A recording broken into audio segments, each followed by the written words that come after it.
2, 1, take off. We are live. It is Friday Night Live. Usually we do the Friday afternoon show. So today we're going to do the Friday evening show. Game 5 preview. You see we got a full house. Shout out to our man Trav. He might join us in a little bit, but I got Germ. I got Ham. Coach Les is in the building. And we got the missing member of the Jungle Brothers. Shout out to 90s hip hop. We got MJ here. Fellas, let's get it with it, man. We're not gonna stay on too long. It's Friday night. Folks gotta enjoy their weekend, watch a little Space Jam or something. So we're gonna do open forum with everything. I'm not pointing at nobody. All show. Jump in. Game 5. We are tied. MJ, I'm gonna start with you. Actually, because you called this, you said you would not be surprised if this was 2-2. When we reconvened, we are exactly at 2-2. What has happened? What has happened is two great teams did what they were supposed to do at home. They forced their system on. They willed their style of play at home. They utilized the crowd to their advantage. For those of you who thought that doesn't matter, now you see how much it matters, and you have a control to compare it to from last year when it was a bubble. In addition, what they have done is, first off, Giannis has, I don't want to say it just yet because I need to see it on the road, but I think he's finally figured out how to make winning plays when he doesn't have the ball. And that's Scaryville for everybody. If he can do the things he do without the ball on offense and continue to do that, I really don't think Phoenix can do anything, especially if they decide to move the ball 250 times. And also, Chris Paul's favorite ref is reffing game 5, but I'm going to go ahead and pass this over to Ham and let him talk about that part. That's the part that concerns me in general for Phoenix going forward. Well, and I said it after the first 2. I said it again after the first 4. Serve was held. I looked at game 4, and me, Trav, and Les, we watched game 4 together. And the thing is, both of them will recall me saying probably somewhere midway second quarter, third quarter, like, Milwaukee, y'all don't win this game. Y'all probably gonna win the series. For the simple fact that you were still right there in striking distance. As hot as Devin Booker was, Chris Paul didn't have shit cracking. So it was time to get muddy right there. And that's when they got muddy. That's when the size came into play. Now we get into that factor of where it's that element of where you can't do nothing about it. It's the size. You know what I'm saying? That's coming into play and factoring in. And also that factor of where it's not my theory, but it's just kind of a historical thing where and he's not even the best player in this scenario, but he's so key. You got a player that's that size, Chris Paul, 6 feet, whatever it is, 170 pounds, how hard it is for him to still be able to control the game and be able to win that way, especially going up with this factor that they got going. Yeah, so, I think both teams have a distinct advantage. Phoenix has the speed. Mm-hmm. Games 1 and 2, Phoenix was able to spread Milwaukee out. The speed was tough. Then we got to games 3 and 4, and the size kicked in Milwaukee. We talking in the group chat, and I said Dario Saric is Kendrick Perkins. This is Kendrick Perkins. Kendrick Perkins goes down game 6, 2010. Lakers come back in game 7, and they kill Boston on the glass in game 7 and win the series. Coach Les, let me bring you in. We saw, this is not trying to be funny or no trolling at all. We've seen in the last 2 games, Drew Holiday has really gotten into Chris Paul. The last 2 games, and really, if you go back to the second half of game 3. So from the sideline, you're the coach, you're coaching Chris Paul, who, doesn't need that much coaching, but he might need some help here. What are we doing? Is it an X and O thing? Is it just a talk with the player? Because he's clearly disrupted him in the last 2.5 games. Yeah, I know I was trying to stay away from Chris Paul. Y'all know this. Y'all know when they won. From a coaching standpoint. All right. Trying to stay away from this.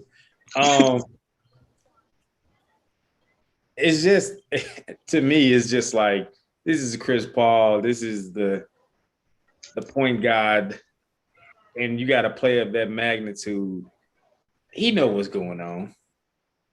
Like, what as a coach, what do you say to Chris Paul? Hey, stop turning the ball over. Like, what? Like to me, you know, when you have somebody that great, I mean, he's one of the best of all time. I think I would change something, and I would make sure he got the ball after we got into half court.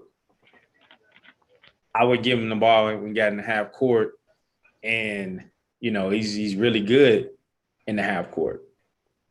D Book ain't got no problem pushing that thing up there. Yeah, no problem. I mean, we know what D Book does in the pick and rolls anyway. D Book can handle pressure. D Book got the legs for it. You know, D Book got the legs for it. Put him off the ball. You know, have D Book initiate the offense, and then that way it comes back to Chris Paul. I mean, adjust. Yeah. Drew Holiday is picking them up and turning them. And this is the thing about it. And let this be a lesson for people that always talk about that 14th, 15th man. He's trash. He's this, he's that. Yeah, but you don't know what he's doing in practice. And when we see these point guards get signed to these 10 days, or you wondering like, man, why did they sign him? What's the point? It's for the fact that in practice, you need to turn Chris Paul 3 times in practice. You need to turn him. You need to turn him. You need to turn him. And I think the thing about it is like not having that practice time. Chris Paul ain't going up against that. Right. You know? Chris Paul is not going up against that on a daily basis because, I mean, they're in the NBA Finals. They're not doing all that. Chris Paul is not practicing against Cameron Payne and he's turning full court. He's not doing that right now in the finals. Chris Paul probably he's spending most of the time treatment. Yeah. What adjustment? Yeah. What does Monty and the staff have? He's not practicing getting turned. He ain't practiced that probably since I don't even probably even this year. Honestly, it probably wasn't this year. Yeah, you know? I think they have to your point, they're going to have to, maybe it is Devin Booker bringing the ball up. Maybe it's, you know, you got somebody, you know, obviously Phoenix doesn't have a lot of size to be giving away fouls, but maybe you might have to say, look, when Chris get it, Aiden, Jay, go in the backcourt and absolutely clean out Drew. We're not talking about nothing dirty. We ain't talking about trying to hurt anybody. But just so that there's some, that he has to at least acknowledge that there's somebody going to beat it. Because I think right now, leaving, I mean, as great as Chris Paul is, if Drew's going to be just an uninhibited defender on him full court, they're going to continue to have problems. I'm sending Jay Crowder in the backcourt. I'm not sending DeAndre because he's vital. I'm sending Jay. I'm sending Jay to set that screen. He's equipped to do that. Clearly, definitely equipped. He's equipped. Who's taking the ball out? That's a good question to ask. Who takes Jay the ball Crowder. out? Jay Crowder. You have whoever takes the ball out. Jay Crowder takes the ball out. He's setting the screen. I'm not having Aiden take the ball out. You know, I want Crowder to be my trailer. You know. Okay. And that makes sense. But what I'm saying is, this is what I'm not used to seeing too. Obviously, Lester brought that up. Coach Lester, excellent point as far as why does he even have to bring the ball up to begin with? Because you need to force pace. Right now, y'all playing in Milwaukee pace. You're not going to beat them at that pace. But what I can't understand is if it's just a must that Chris Paul must bring the ball up, why isn't Jay Crowder running in front of him so that he could just dribble behind Jay Crowder to alleviate the pressure? That's another thing that's not happening, and I can understand why they're not doing that. That tweak probably got installed within these last couple of days. Just like it.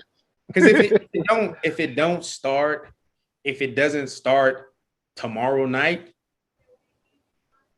Bucks in 6. Yeah. Bucks in 6. Because I find it hard pressed to believe if the series goes back to Milwaukee with Milwaukee having an advantage, that it's not that the championship ain't sitting there in Milwaukee at the Bradley Center, whatever they call it now. And you know what? And they'll win it the same way that they won Game 4. Right there in the balance, hanging for Phoenix to go get, and Milwaukee will come back and take some with taking it in the bud. Going back to what was that, Game 4 of Clippers Suns, what you talked about, 70-71 for an eternity. Right. And it got to that point, and then it was a matter of possessions. Jerry, we ain't heard nothing from you yet, Jerry.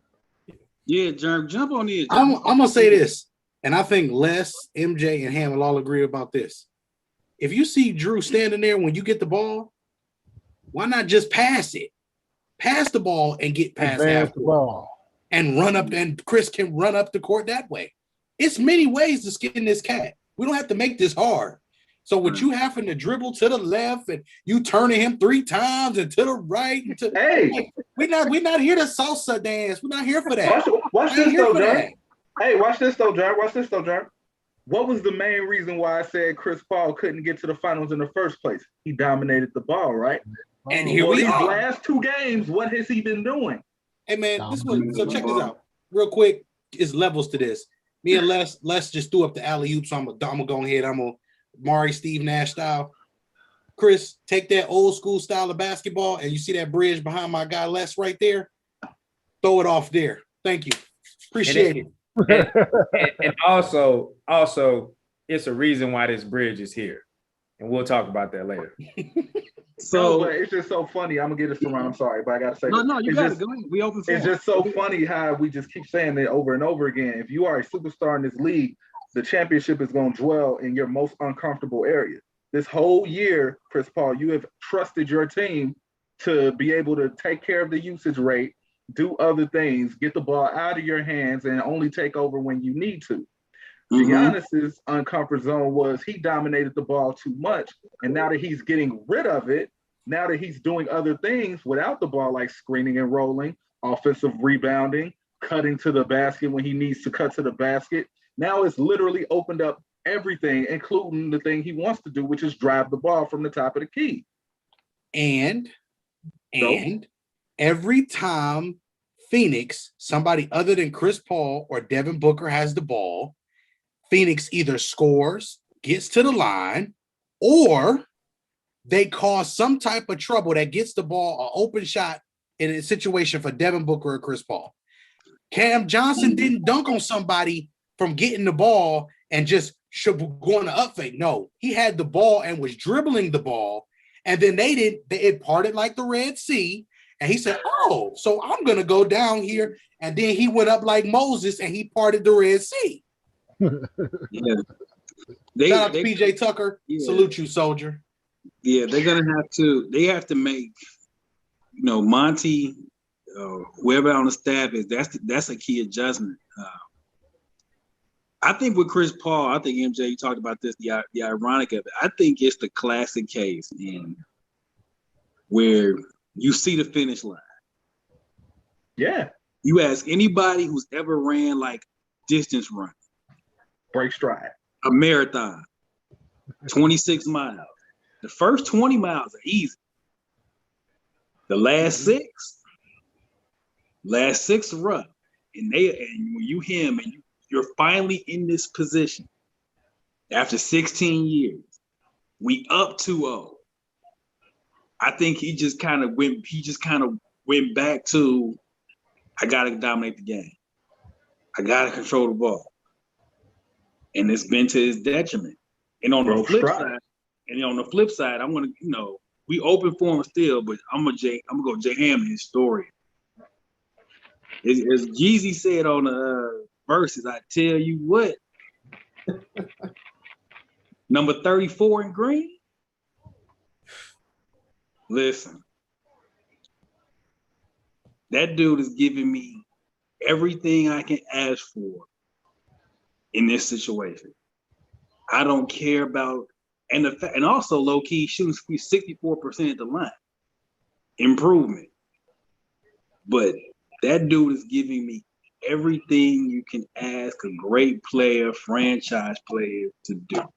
He's giving it to me on the offensive end. He's boarding.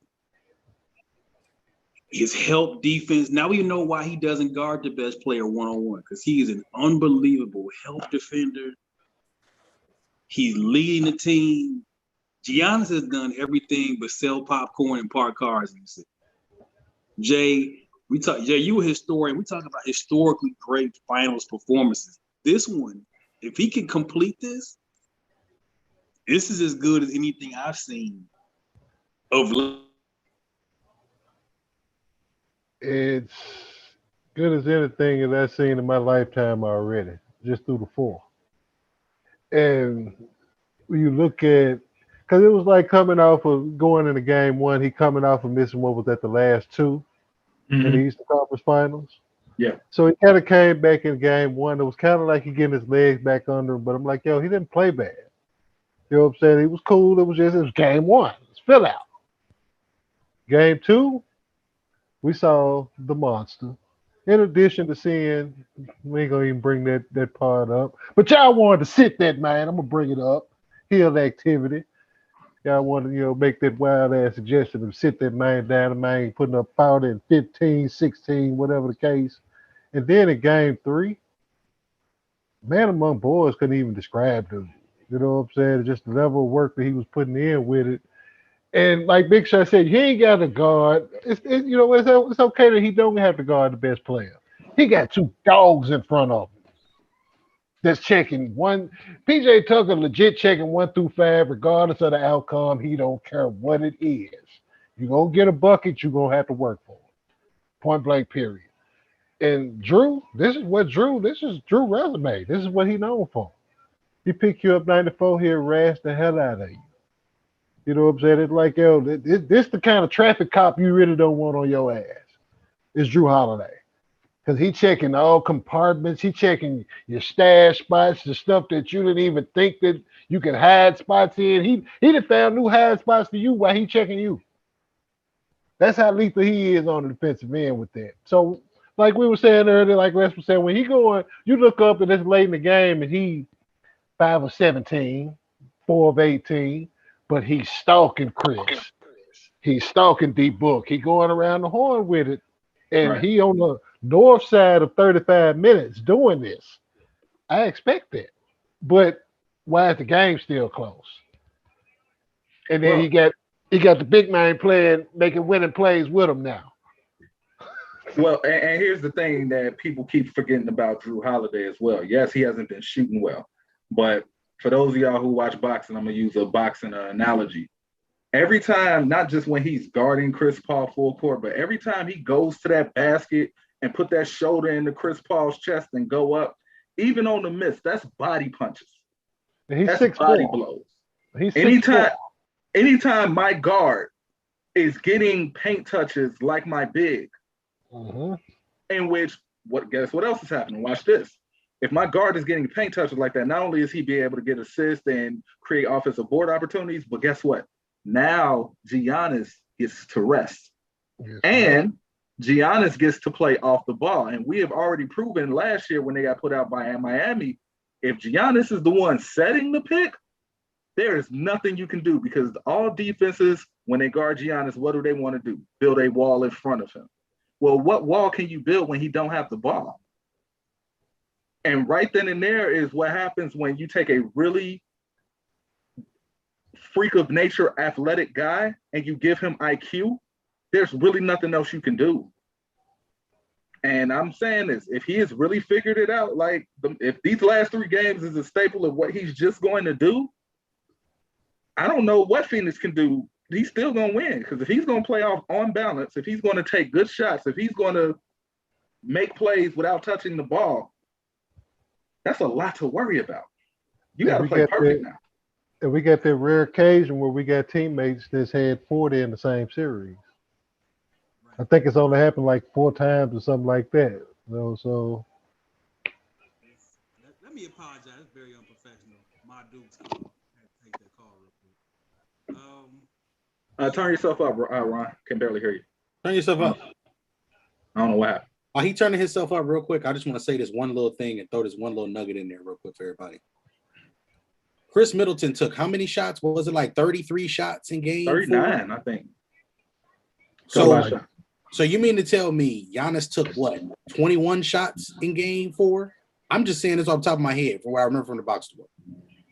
If Giannis is getting his points in the paint, at the free throw line, and in transition, he's scoring in a really, really efficient way in which that is changing the dynamic of what they're doing offensively. That's what MJ is talking about when he say he figures it out.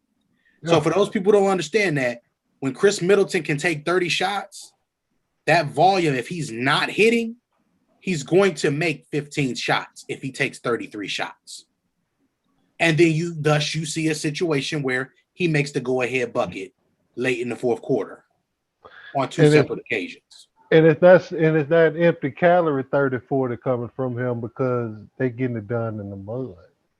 And he still guards these other players defensively. Yeah, exactly. Let's get Srevart in here. We're gonna get Srevart in here, man. Yeah, Snick J and Srevart. We're gonna get them in here. Hey, shout out. I'm back. Sorry for y'all, real unprofessional. I'm gonna have to run lines after the show. I'm gonna be the run lines after the show. We got our main man Trav in the building. Definitely Trav, just jump on in, brother. You know how we do it, open forum. I'll tell you what, man. And I'm gonna quote my man J Am on this one. Fall up off Chris, man. And I'm talking about Uncle Chris. Leave it alone. I know he ain't got 1,001 pieces of equipment on. You know what I'm saying? He ain't the most, pause. He ain't the Hollywood looking brother. Uncle Chris is an absolute star. I don't care don't let with these folks on ESPN. He is not a role player. Chris is a star. He ain't Batman either. No. Chris, All City 1977. Chris is Cochise if we seen Cochise play basketball in Cooley High. We knew Cochise was good. He had a scholarship. We knew that. Chris Middleton is Cochise. If we seen Cochise, if there were basketball scenes in Cooley High. And Trav, this one I'm bring Trav right on in because Trav pointed this out like in the Brooklyn series.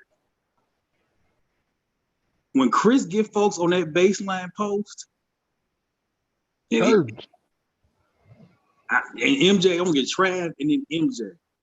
His footwork to spin out of that baseline post and turn over either shoulder, it's incredible. Ham talked about it on his Facebook page. It was 1988. Mark Aguirre shit. Turn over either shoulder. Unbelievable feet. So Trav, jump on in, bro. Chris Middleton, anything else you want to talk about? We're gonna go Trav and then Jungle Brother MJ. Hey man, Chris Middleton he doing exactly what he's supposed to do at home. And like you said, it's like when he get that ball in that corner, it's like the man got an array of moves, putting in work. He hitting folks with the Smitties and everything. He is putting in tremendous work. And then when he's grooving, when he put those combos together and then that jump shot get to falling, you be like, man, he grooving. You can look at the game and be like, oh, he's grooving. Now you can see it. You can see it. But overall, man, this series is fun. It's going to continue to be fun. And like I said before, like game 1 or game 2, everything that Phoenix is doing game 1 and game 2, Milwaukee is doing it now. And everything Milwaukee is not doing game 1 and game 2, Phoenix is doing game 3 and game 4. And that is completing possessions, as in getting the defensive rebounds and just the hustle plays. It's the hustle plays because PJ Tucker is putting Devin Booker on foul trouble, and Devin Booker is not even guarding him. it's crashing and he got a box out. You know what? And that's another thing. If I'm coaching Phoenix, I'm going to Devin Booker. I'm going to say, look, you cannot pick up these cheap fouls the way you are picking them up. He did this a little bit in the Clippers series. They got away with it. But Devin, you got to stop. He pick up 3 just wide. Every game. He going to pick up, Ham, you talk about this? He going to pick up 3 of these every game. Right. We can't, and we don't have enough depth, and you too important. That's what it is. That's what it is. That lack of depth, and you admire the fact that he going all in. He playing hard. He going after the ball that way. Just gotta be smart about it. Yeah, that's really all it is. You just gotta be smart about it. So if getting to the paint is like body shots, the mid range is the jab. Mm-hmm. So if you're landing your jab, now all of a sudden you got to worry about that. If you get hit in the body, now you got to worry about that. The knockout blow is the 3. Which means we're not saying analytics is wrong because we get it from a percentage standpoint, there is a place for it. But what we are saying is from a purity of basketball standpoint, if you don't have a player or at least 2 players that can capitalize on being able to consistently make you pay for making the shot that every team in the NBA wants to give up, you're not going to have an opportunity to win the title. It's that good real estate that you talked about almost every show last year. Not every show, but a lot of shows last year. MJ talked about real estate. Yeah. And to me, it's 60% of the floor that's wide open. 60% of the floor that nobody wants to guard. Or that's what they want you to add. So to me, man, you got to shoot it. Coach, go ahead. No, go ahead, MJ. You got it. No, and I was just going back to Chris Middleton, going back to Devin Booker. It's ironic that both of these guys scored 40. Chris Paul also scored 40. Giannis scored 40. What's the common denominator? All of them showed that they can land the jab. Yeah. All of them showed that they don't mind investing in the hood. For the people who saw a couple of my training videos, you'll get that later. Shout out Volume Academy. Right. All of them show that they can get to Vegas whenever they want. And then they invested in the suburbs. All right, Coach Leslie Source.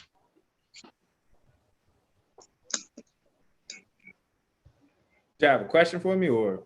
No, I just say it's on you. Whatever you want to ask. Just a thought. Whatever you want to fire out there. Like it was alluded to before, but y'all talk to me on a daily. I'm an all possessions matter type dude. I am all about the possessions. Yep. I am all about the possessions. I'm all about, and it's 2 things that y'all know with me: turnovers, offensive rebounds. That is the first thing that I go look at on the box score. That is what I'm looking at during the game. I am looking at the turnovers. I am looking at the offensive rebounds. Because I can tell you this now, and this is a personal, and I'm going to give you a personal story of mine. It was my 3rd year as a high school coach, and I was bugging out because, the team that I had, we just couldn't score. We could defend. We could rebound. We just had the toughest time scoring. It was like we didn't, it was a very tough year, and it's something I wasn't used to. So I called a mentor of mine still to this day, and I said, man, I got to run something different. To get points. He said, no, you don't. He said, you think scoring is the only way you can win a basketball game? And I was like, yeah, dude, like you got to score more points than other teams. He said, and I was really green though. Like I said, it was my 3rd year. I wasn't, I was used to scoring 70 to 80 points a game, and we was barely scoring 50. And so he said, I want you to go back and I want you to look at, he said, you guys keep stats? I was like, yeah. He's like, you keep rebounds and all that. He said, do you know, I want you to look at the turnovers. I want you to look at your offensive rebounds. I want you to look at total rebounds. I want you to look at the other team's field goal percentage. I want you to look there. And I can tell you this now, though we could not score, and a lot of the games we had were close, we usually have more turnovers than the other team. We usually fouled more than the other team. The other team usually have more free throw attempts than us. So it was those things. And so now that was 2014. And so, 7 years later, I am looking at that on all levels. You played 7th grade basketball. How many turnovers you have? You playing the NBA finals. How many turnovers? What's the offensive rebounds? How many times did you go to the line? How many times did you foul? I don't care if it wasn't a foul. How many times did you foul? Like, those are the things. So when people start, the numbers don't lie and the stats and the analytics and all that, I like that portion because I like to look. I can watch the game and most of the time I'm not counting because I'm just watching the game and, just trying to pick up on stuff. But when that box score comes, okay, offensive rebounds, turnovers. How many fouls? We fouled them 20 times. They had what? Only 10 fouls? Oh, we won by 5, but we had 5 more turnovers than them. Oh, we got lucky because we shot the ball well. Right. And that's the thing about it, because if you look at the shooting percentages from game 4, they were very close. What was the difference? The difference was turnovers. 17 turnovers for the Suns, 17 offensive rebounds for the Milwaukee Bucks. That's 34 chances. That's 34 extra chances that you gave the Milwaukee Bucks to beat you on their home floor. Yeah. You can't. What was funny about it was that when we watching this breakdown that happened, me and Trav felt it coming because it was like, yo, he really trying not to go off. But one time in particular, Chris tried to cross. He over dribbled, and that's the one when he tried to cross and he lost his balance and he fell forward. I thought dude was finna cuss. I thought dude was finna cuss me and Trav out. Me and Trav ain't had nothing to do with it. Apple turnover, man. Apple turnover. You can see it. You can see it. His head ducked down. Yeah. It's tough because it's tough because you see that, and now we looking at a lot of people and myself, Suns and 6. I'm still going with that, but the way that Milwaukee won the game, even though it was in Milwaukee, I don't know right now. You can do that. I think what Milwaukee can just, and we talk about games traveling. Another one of the myth things in the group is, well, Chris Middleton game don't travel on the road. That's a lie because he closed out Atlanta a couple of times on the road. His game may travel, but that took a little longer. The mid range, the jump shot, it gets there a little bit late. A little bit later, you get stuck in back. But I think when you talk about with Milwaukee, we just turned this into a rock fight. Yep. We just make this as because we got the size and we got depth. I don't care nothing about. I don't care if Penthouse Pat pick up 3 fouls in his quarter. Cool. Oh, fine with me. Bobby Portis, you got 6 fouls to use. Go ahead, use them. Bobby Porter's gonna give you 15 of the most hyper energetic black Reebok style energy that you can get from out of a cat, man. It might not be that way. He ain't gonna be there long, but what he gonna give you, you gonna feel it. Yeah. You know what I would love to see these next 3 games? I would love to see Milwaukee have more than 250 passes in a game with Giannis doing what he's doing. And I would love to see Phoenix getting back to their pace and ball movement and Chris Paul kind of getting off the ball a little bit more. And I want to see which style really wins. Because if you notice, it's always been that kind of that undertone, age-old adage, skill versus athleticism, who wins? Like the athletic person that is skilled versus the skilled person that has just enough athleticism to hold their own.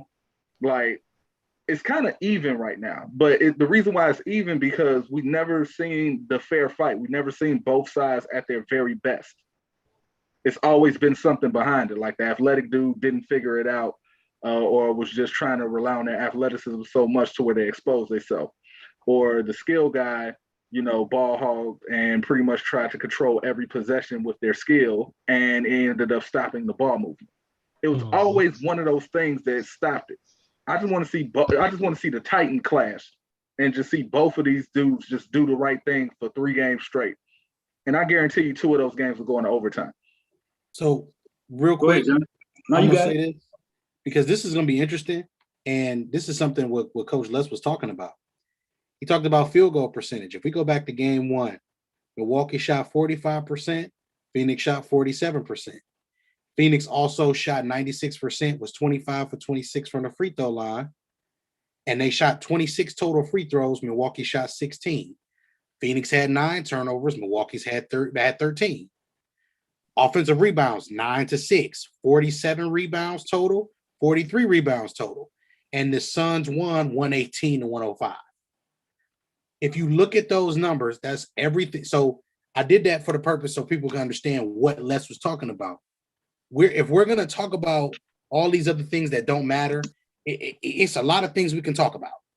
But the things that he described, Phoenix won this game comfortably with their starters on the bench. And you see they won all those areas that Les just described. All of them, except rebounds. But if you're within 5 rebounds in Milwaukee's one of the 2 best rebounders team in basketball. So that's a win. Yeah. And let's not get it twisted. As I say this about, certain superstars figuring it out, everyone had to go through this process. It's not just the one. We're not picking on the new age or picking on Paul or picking on Giannis. Everybody went through this. A lot of people don't know Game 5 of the 1991 NBA Finals, Jordan was actually shooting his team out of the game until Phil took him out and said, look, I will sit you down if you don't find Paxson in this corner. He's been open this whole time. So Jordan, being the competitor that he is, he found Paxson. Paxson made those shots, and they went on to win the series in 5. Right, despite what Scottie Pippen said. Go ahead. Yeah, in real life. That's what happened. The film will show you. Gentleman sweep. Gentleman sweep. Even in his back-to-back wins, Game 6, he got sat down, and Bobby Hansen had to fill it in so that he could calm down a little bit, and then he was able to get back in and then finish him off. Like everybody goes through it. Like our man folks, even in the 3-peat win, the only thing he did on that last shot was take the ball out. Yeah. I think every all-time great player has a trash game in the final. Everybody. Yeah. That's why the Chris Paul, he can rebound, but he's gonna have to reset himself now. You say, okay, maybe I need to get his control up a little bit, because as we talked about a couple points ago, man, Drew on it, as the youngsters say, Drew on his head. Drew is on his head real tough, and they're gonna have to find a way to shake Drew off of him somehow. Drew Holiday is doing a great job getting skinny on them screens. If you ain't setting a proper screen, he is doing a great job. And because Chris Paul did a good job of keeping him on his hip so that screen could get connected to him. That way he's off. But now he's getting skinny on that screen, and he got him pushing to the point where he's still getting in front of him so he can challenge that fadeaway mid-range that Chris Paul loves to shoot. And when he's missing that, something ain't right. He's not. No legs. It takes him so long. Go ahead. Drew's not letting him. Where how Chris Paul's can I be able to hunt Robin Lopez? Not Robin. How in previous he going at Robin Lopez, Brooke Lopez. He could hunt Brooke Lopez. Mm-hmm. To Trav's point, he ain't letting him hunt Brooke Lopez. Right. And then the second adjustment, shout out Coach Bud. The second defender you're gonna see is no longer Brooke Lopez. You're gonna see Giannis. So even if you get to where you want to get to, 34 gonna be standing right there. Gonna be standing there right there waiting on him. And he's an automatic disruption of rhythm when he's standing right there. People thought I was people thought I was sneak dissing or clapping at Giannis when I said he's the best help defender. Like, no, he really is. It's the lab. People Kind of thought I why you won the award at, you know. Y'all stop people thought I was getting mad at us for telling y'all what the lab tell us. people, Right. people thought I was The lab said people it. thought I was clapping at him. People thought I was getting down on But Giannis. you know why they did it though? For the same reason that when I got Steph led the league in steals, it was just to help defender too. Like help defense ain't defense. Fuck out of here with that, man. Basketball. We don't want to hear nothing about no two-way player and all that. You play on both ends in basketball. That's just what it is. He's Giannis is a defensive end and plays safety. Why wouldn't you want him in help? Which is scary. Rush the quarterback and he can drop. He is You know how confusing that is to deal with? I mean, he Lawrence Giannis is Lawrence Taylor on Tecmo Bowl. Remember Right. Pretty much. Real fast. That man, not the second block, not the one he blocked the oop, but the trail block. That man took a step and a half from the three-point line. Thank you. 1 step and a half. That's what That I is tried to tell them. ridiculous. I'm like, do y'all realize how far he had to really travel to get that? That ain't cool, God, y'all. he went and got it. That's he different. went- Now the block on the oop, now that was something way different because he had to turn, guard, then turn back, then go get it. Come on, Tag T. me in for this because this is lab stuff right here. Like, Go for it. Go for it. do y'all understand first and foremost, because we can't miss anything on this because this is a full balanced meal right here. First and foremost, he perfectly showed on the screen. Right. He was there. You couldn't shoot over him because he was in position to show on the screen. Secondly, when they threw the oop, flipped the hips and pivoted. Then, like a DB, after his one-step takeoff, he located the ball first. Found the football. Found it. Then met You it at wasn't his gonna do highest it. I was point. gonna do it because that get me excited. You said, Yeah, what do and you then mean? met it at his highest point. And Oh, let's go. you want to know something though? He beat the block. It's like he beat the block, beat the second block, ran 15 yards down the field, found And the picked it football, off. turned his head, and picked it off. And you guys want to know something else though? That about that play, I did not agree with the pass. No, I did not either. agree with the pass. I did not agree with the pass because of the time and how time sensitive it was at the end of the game. It's winning time. We need to do, I'm going old school. I'm going with my daughters when we working out in the gym, helping them work on their game. We going 2 hands, 2 feet, everything. We going 2-hand pass. We going 2-hand catch off both feet because now knowing Giannis had to recover.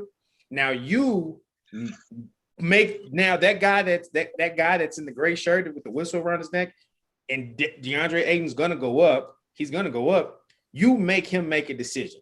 You make him make that decision because now Ayton is already he's up. He's gonna go straight up. You dump it off. He's going straight up with 2. Right. He's going up with 2. I did not like that pass from Devin Booker. I thought that the carelessness of the Phoenix Suns caught up with them at the end of the game. Yeah, they are 2-2.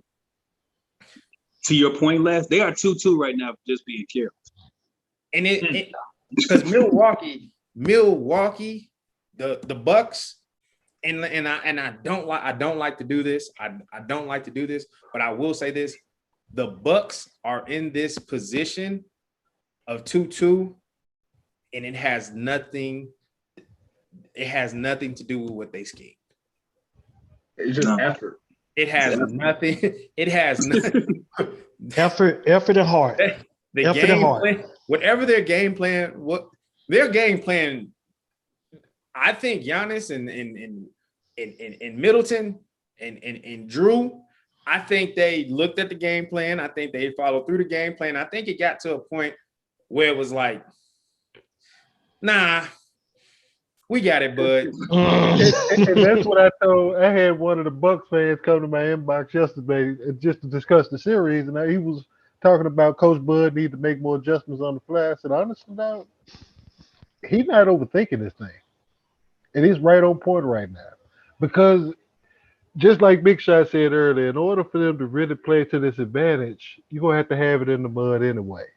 In the He got way the they advantage. won the way they won the game. Thank you. And I'm telling you, and I feel like I said, I'm rocking with the Suns, Devin Booker. I'm already locked in. I done put it on wax. I done said it. I'm Ain't saying for it me. again. But the way the Bucks won game 4, It's I troublesome. honestly feel, because you know how we always talk about how it goes if somebody win game 5 and all that stuff. Mhm. I honestly feel, and I feel this way, and I'll probably be wrong. The Suns probably go out there tomorrow night and tear the Bucks ass off. I honestly feel the way they won game 4, they can win the next 2 games. I feel the same way. I feel that way. And you know why I feel that way? You know what this reminds me of? This reminds me of 2006. Dallas, Miami. I was just about to say that. This reminds me of 2006. Because it's not a strategic adjustment that you're making. The Bucks don't have to do anything from a strategy point of view to change. They just say, and I know I'm gonna see what you're going 2006. But to me, in Miami 2006 just says skip it. Get a ball away. Everybody else do everything else. We're gonna give it to young fella. He's gonna carry us to the finish line on one end. Y'all do the dirty work on the other end. Or and I feel like Giannis is having that kind of finals, because we could talk about the 40-point games and we could talk, oh, Middleton went off. Giannis almost had a triple-double. Yeah. Giannis had like 2 steals and 3 blocks, or you could reverse that. He like Giannis is like Shaq. When he catch it in the paint and go up, it's over. It's done. Take it out. Take it I out. think there was a stat that he's like 22 of 24 in the lane the last 2 games. Right, because game 2 he was 12 for 12. Yeah. No, game three, he was 12 for 12 in the lane. Giannis is the biggest dude on the floor. You know what? He's the biggest and he's the strongest. And I'm going to say this, and I'm going to say this, and because Giannis is the best player in the finals. Absolutely. Giannis is the best player in the finals, and y'all know Devin Booker, rock with him. Devin Booker is the second best player in the finals, but Giannis is the best player in the finals. And usually it's been some occurrences, and the historian will help us out. But usually, if you have the best player on the floor, you're going to win the game. If you have the best player in the series, that way. And it's been some time that hasn't happened. Right. 2011, that didn't happen. That's all I can go on top of the dome and think of, is that whoever has the best player, they're gonna have the best chance to win. And Giannis, this might sound crazy. I think him hurting the knee, I think that did something. No, it did. It did, because it forced him to rely on skill and slow down. I don't even think it's that. I just think, and we seen him in the he was talking. He was like, I airball free throws. I do this. I do that. I've been through everything, man. I did everything, man. He did not care, right? And I think he like. You know, and I go back when you say that, man. When you say that, I go back to prior to the start of the playoffs, and they asked him about the possible outcome. He's like, "Hey, well, the same thing might happen again that happened the last 2 years." And boy, people looked at it as a red flag. I looked at that, and I'm like, he looking at it like, "Bring that shit. Let's get this on." You know, DJ talks about low GAF. He got it. He got it. It's a saying that I've read on this blue app that Zuckerberg created, and it said they tried to bury us, but they didn't know we were seeds. That's what NBA fans do to NBA players, like all the time. They all go through the same thing. Around year 7, year 8, you really just say fuck it. and just be like, you know what, I'm just gonna go hoop, man. Whatever. Like y'all can't say or do anything any worse than what y'all have already done.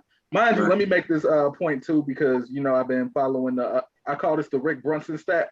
So game 4, like I know, Milwaukee passed the ball 271 times, Phoenix 246. So everyone who has won the total passes has won the game. They move that dope. They move that dope. That's it. And Milwaukee got Phoenix out of that passing game. Games 3 and game 4 got them out of it. Mm-hmm. And then, like I said, to explain it the most, and this is a teaching lesson. This is what I taught my kids. I told my kids, I'm like, this is how you utilize your skill without needing the ball to use it. I'm like, everybody who's really good at handling the ball, raise their hand. Everybody, a couple of people raise their hand. I'm like, okay, I just want you to just move this ball. Just keep passing it, keep cutting it. So when they kept moving, I'm like, stop right there. I froze them. The help side automatically started getting closer to their man. Because by default, no one likes to play defense for long periods of time. So they're going to try to figure out a way to get the ball and cheat. Whatever it is you're doing, they're going to figure out a way to try to cheat it. If all you do is just dribble and drive, you are making it easy on the help defense, because all they got to do is just hold their ground. When you move that ball, now they have to move, and you move the player, now they got to chase it. Eventually, somebody's going to gamble because they are tired of playing defense. And guess what? The closer you get to that man, now you look at Giannis at the top of the key. Oh, now you're not in help side position. Now I get my one-on-one. This is the reason why tracking passes is so important for Milwaukee, because the more they pass, the more that Greek freak get to go one-on-one, and now he doesn't have to think and figure out what coverage they're in. It's just a one-on-one.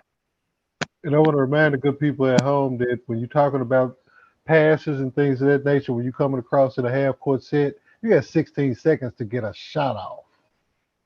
Yeah. That simple. So any disruption, hesitation, anything within the flow of that offense that's not going according to plan, it matters. And it balances back to everything that Les talked about with the offensive rebounds, the turnovers, the 50-50 balls, a game of possessions. It's a matter of the game. You value the possessions become at a premium. You have to value the basketball. As Clark Kellogg say, value the pumpkin. You know what I'm saying?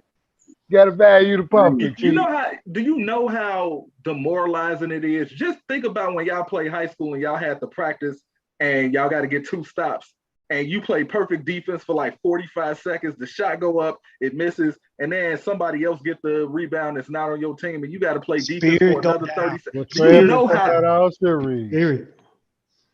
That's demoralizing. So imagine it happening 17 times in game 4. Woo. And then add 17 turnovers on the other end when you actually do have the ball. That's what Les is talking about. In a game where you shot the ball better from the perimeter, not necessarily from the 3, but you shot the ball better from the perimeter, but you still shot less free throws. Because a lot of those offensive rebounds are turning into fouls that was going back to the line for them.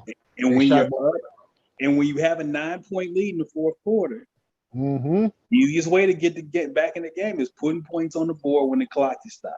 Stop the clock, you can get back in the game real quick when you putting points up and the clock ain't moving.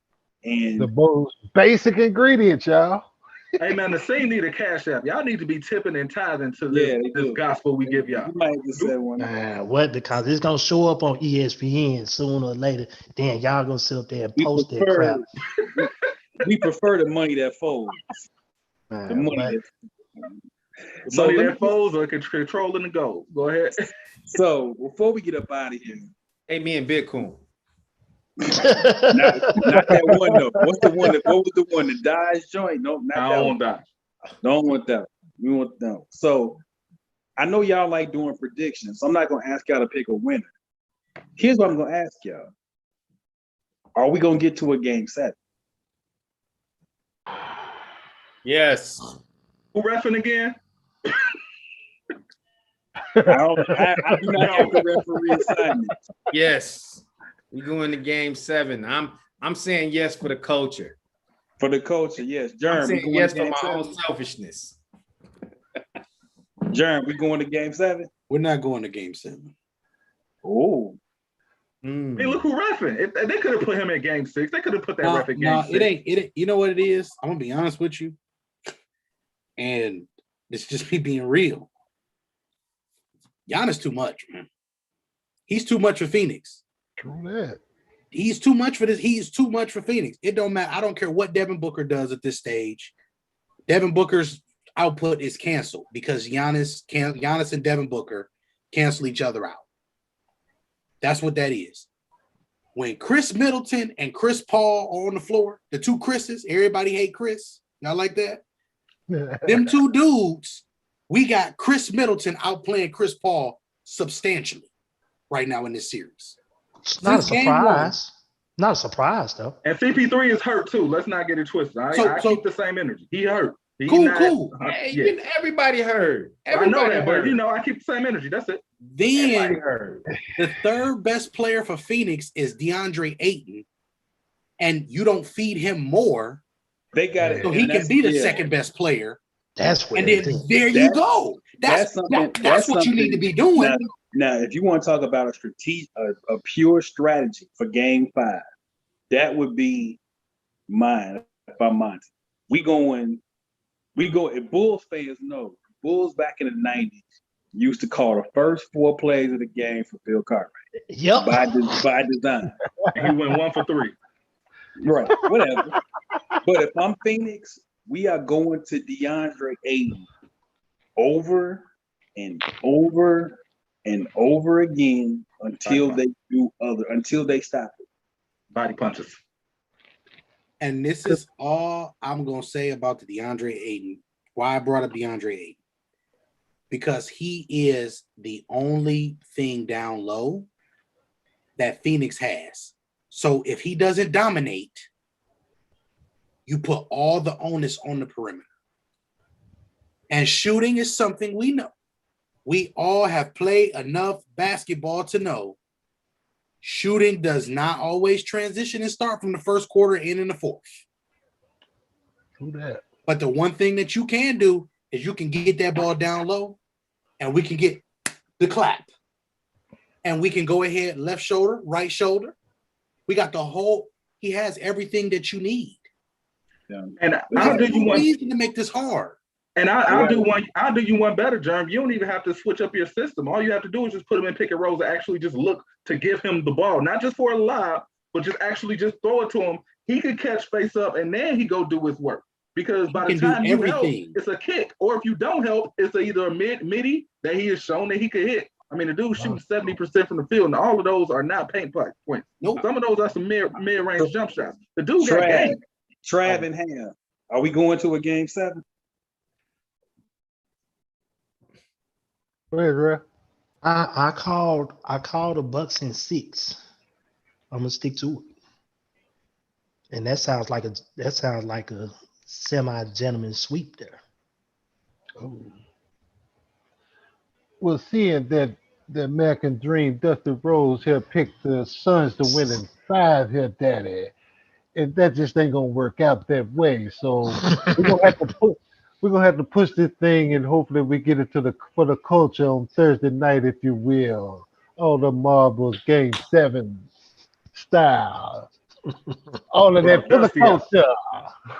Bro, Dusty out. And you know what? On that note, we are done. we got nothing after that. This is 94 Feet of Light, man. Oh. I got Jerm. I got Les. Shout out Jungle Brother MJ, Trav in the building, the Memphis Dream, J Ham. This is Daddy. Hey, Ham gonna have me go YouTube NWA Wrestling 86. Classics. Arcade 87. Chicago. If you will. We out of here. 94 Feet of Life, basketball for the people, by the people.